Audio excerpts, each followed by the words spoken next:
Hola queridos estudiantes, vamos a continuar con el tema de estructura del ambiente. Vamos a hablar de manera muy general de lo que son los factores abióticos. El primero del que vamos a hablar es el sol.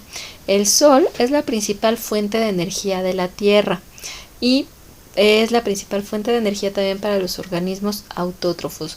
Esta palabra para ustedes es nueva. La palabra autótrofo o los organismos autótrofos se refiere a aquellos que pueden producir su propio alimento, que son las plantas, algas y algunas bacterias verdes. Por lo tanto, la luz del sol es indispensable para estos organismos, porque recuerden que mediante el proceso de fotosíntesis producen la energía necesaria para poder mantenerse vivos. Uno de los procesos que realizan las plantas, ¿cuál es? La floración. Si hay floración, tenemos frutos, y si hay frutos, hay comida. Entonces el sol es necesario para las plantas o para los organismos que realizan fotosíntesis, ¿sí? Y recuerden, además, el sol ayuda a mantener la temperatura del planeta. Si en algún momento les llegan a preguntar en algún examen cuál es la principal fuente de energía del planeta, ustedes responden el sol. ¿Sí? Si se fijan, el sol, a pesar de que es un factor que no está vivo, es indispensable para que se mantenga la vida en la Tierra. El siguiente factor abiótico es el suelo. El suelo es una mezcla de minerales, de materia orgánica, pero también ahí encontramos microorganismos, aire y agua. El suelo es una capa muy delgada que se forma por la desintegración de las rocas, ya sea por acción del agua, del viento o de la temperatura. Todos los seres vivos, todos, nos desarrollamos y vivimos sobre el suelo. Una vez que los organismos mueren, son descompuestos por algunos microorganismos, hongos, bacterias que degradan o deshacen a estos organismos convirtiéndolos en materia orgánica que se reintegra nuevamente al suelo. El suelo es muy importante porque las plantas de ahí obtienen los nutrientes necesarios. Tenemos las tierras de cultivo donde se obtienen las hortalizas para que en este caso los seres humanos podamos sobrevivir, o los organismos herbívoros puedan alimentarse de las plantas que crecen sobre el suelo. El suelo juega un papel fundamental en el desarrollo y mantenimiento de la vida. El suelo es uno de los factores abióticos que más rápido se degrada. Si no se cuida, puede haber pérdidas bastante graves de suelo, y para que el suelo se pueda recuperar tarda muchísimo tiempo. Entonces hay que tener mucho cuidado con el suelo. Los que tienen plantas, no sé si se han fijado que de repente les dicen, es que compra tierra negra, pero de esa que esté bien negra, para que se la pongas a tus plantas y vas a ver qué bonitas van a crecer. El hecho de que una tierra esté muy negra indica que el lugar de donde se extrajo esa tierra tiene un alto contenido de materia orgánica y es muy rica, por lo tanto es muy buena para las plantas, y las plantas van a estar felices porque van a tener los nutrientes y la materia orgánica necesaria para poder crecer y poder desarrollarse de lo más bonito. Sí, entonces recuerden, hay que cuidar el suelo, porque si no hay suelo, no hay áreas de cultivo. Hablando específicamente de los humanos, si no hay áreas de cultivo, no hay alimentos, y si no hay alimentos, pues ya imagínense la situación. Aquí tenemos un ejemplo de suelo. Si se fijan, tenemos un poco de pasto, pero el pasto está bastante seco, y por aquí tenemos una planta muy pequeñita que también se ve un tanto maltratada. Entonces ahí y podemos ver el color de la tierra. Realmente desconozco la composición que tenga esta tierra, pero bueno, por cómo están las plantas nos podemos dar una idea del estado en el cual se encuentra ese suelo. Aquí tenemos otra imagen. A diferencia de la otra, aquí vemos la tierra un poco más oscura, bueno, mucho más oscura. Vemos el pasto, que tenemos más espacios verdes. Tenemos aquí una plantita de alcatraz que también está verde. Entonces esto también nos habla de la condición bajo la cual se encuentra el suelo. ¿sí? Entonces el suelo es muy importante para los seres vivos. Ahora, el siguiente factor abiótico que es indispensable para todos los seres vivos es el agua, ¿sí? Recuerden que sin agua no hay vida. El agua es un compuesto químico que va a estar formado por 2 átomos de hidrógeno y 1 de oxígeno. La disponibilidad de agua va a estar relacionada con la cantidad de precipitación o de lluvias que haya en un determinado lugar, así como las corrientes marinas, ¿sí? El agua, recuerden, es indispensable para mantener la vida. Si no hay agua, simplemente la vida no se puede mantener. Recuerden que nosotros somos aproximadamente el 75% de agua. ¿Y cómo podemos ver esto de la supervivencia y distribución de los seres vivos en los ecosistemas? Imagínense que visualicen un bosque y visualicen un desierto. ¿Dónde vamos a tener una mayor cantidad de vegetación? ¿En el bosque o en el desierto?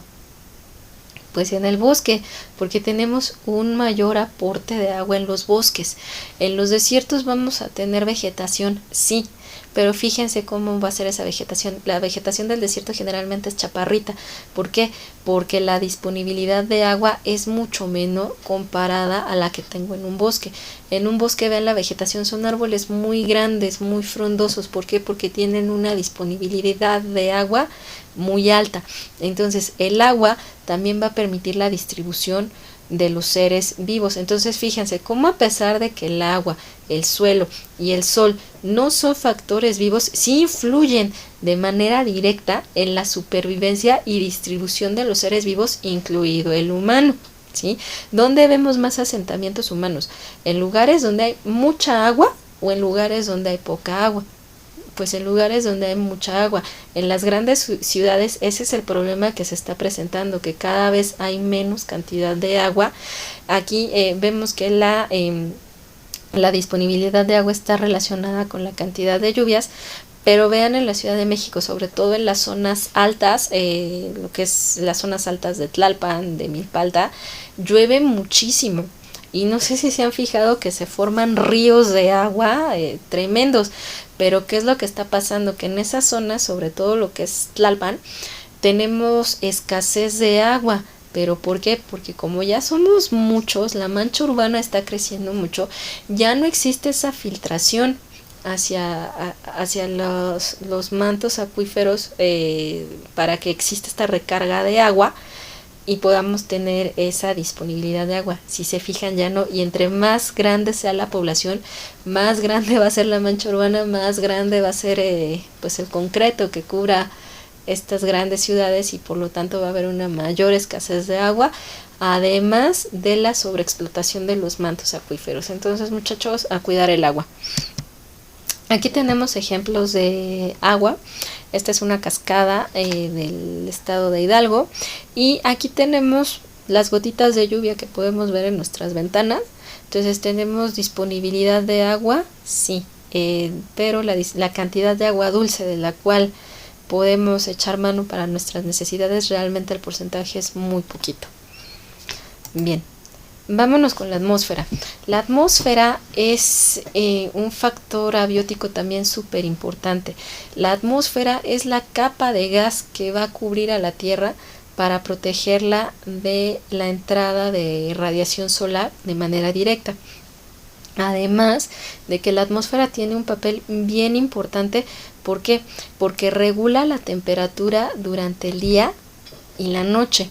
En el día absorbe calor, pero durante la noche evita la atmósfera que este calor se escape, evitando que la Tierra se convierta en una gran bola de nieve. Ahora, esta atmósfera va a estar compuesta por diferentes capas, que es la troposfera, la estratosfera, la mesósfera, termósfera y exósfera. La primera capa, que es la troposfera, es muy importante. ¿Por qué? Porque además de que va a ser la que va a estar en contacto directo con la Tierra o con la corteza terrestre, es donde se van a formar los climas, ¿sí? Aquí es donde vamos a tener la formación de los climas. Después tenemos la estratosfera. Esta estratosfera es muy importante porque últimamente se ha visto que ayuda a la regulación de los climas.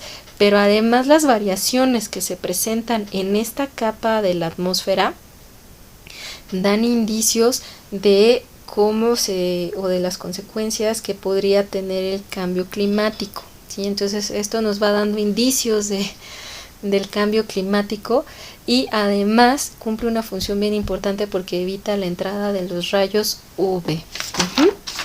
Después tenemos la mesósfera. La mesósfera es la capa de la atmósfera donde se van a desintegrar los meteoritos y donde se nos forman las estrellas fugaces. Después tenemos la termósfera. Aquí es básicamente la formación de iones, recuerden sus clases de química, por acción de la radiación solar. Y finalmente tenemos la exósfera, que es la capa más externa de la atmósfera y es la capa de transición entre, si lo queremos ver así, entre las condiciones terrestres y las condiciones del espacio. ¿Por qué? Porque la atmósfera va a estar formada por gases como el argón, el nitrógeno y el oxígeno. Y recuerden que cada uno de estos gases va a tener ciertas propiedades, pero al estar ya tan lejos de la Tierra y ya más cercano al espacio, van a perder estas propiedades y se van a parecer más a las propiedades que tiene el espacio. Entonces, la capa más externa que vamos a encontrar. Y bueno, el clima. El clima se define como las condiciones atmosféricas en una región determinada. Y estas condiciones atmosféricas incluyen precipitación, temperatura, presión y viento. Los climas van a determinar el tipo de vegetación y el tipo de fauna que yo voy a encontrar en esas regiones determinadas. Los elementos que nos van a formar los climas van a ser temperatura, viento, nubes, precipitación y radiación solar, ¿sí? Entonces, si se fijan, todos estos factores abióticos, a pesar de que no son o no están vivos, sí tienen una relación directa con los factores bióticos, ya que sin estos factores abióticos o la parte física del ambiente, la parte viva del ambiente simplemente no existiría, ¿sí? Por eso es importante poner atención en el cuidado del agua, en el cuidado del suelo, en la contaminación y sobre todo en estos cambios que se están dando en el clima, porque eso nos está indicando que algo por ahí como especie estamos haciendo mal, pero ya lo vamos a ver más adelante cuando veamos sustentabilidad. Les agradezco muchísimo la atención y que tengan un excelente día. Hasta luego.